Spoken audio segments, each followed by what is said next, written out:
દલુ દાદા આંધળા હતા સાહેબ અને બિલડીની જગ્યામાં દલુ બાબા બહુ ખાસ ખબર નથી ભાઈ પણ આખ્યા લાભો અને નદીની માલમાં વાળો આવેલો હકીકત વાસા છો અને મારી વડી બેસીના કુકડા રમતા મૂક્યા હતા બિલડીની જગ્યામાં અને નદીમાં વાળો આવેલો ઘરે આવ્યા એટલે એને દેખાતું લાકડીના ટેકે ટૂંકમાં વાત કરી દઉં ઓલા વડી બેસીના કોકડા હતા ને ગામના માણસો ભોજન કરી ખાઈ ગયા અને દાદાને કોઈ કીધું દાદા તમને કઈ ખબર છે કે ના બાપા મને ક્યાં દેખાય તમારી વડી બેસીના કોકડા હતા ને ગામના માણસો ખાઈ ગયા છે મારી હું આંધળું તું આંધળી થઈ ગઈ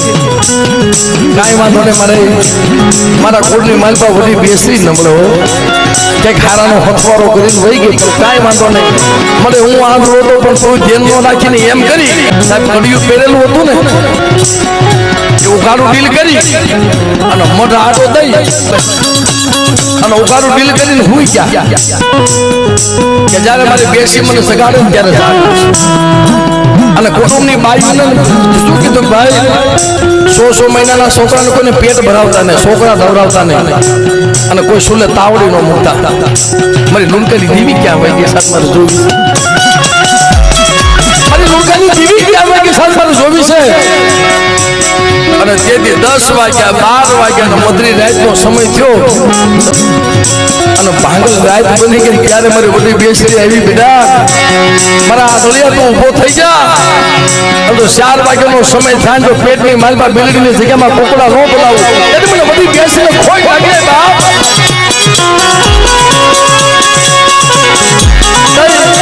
બિલડીની જગ્યામાં રાગ કરતા હતા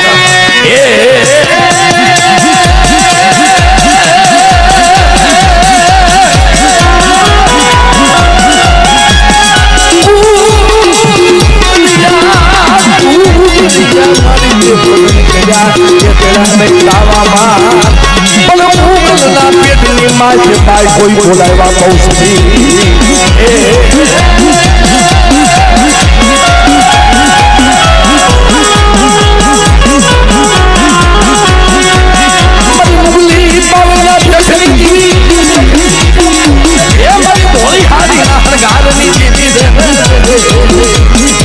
મરી સળહે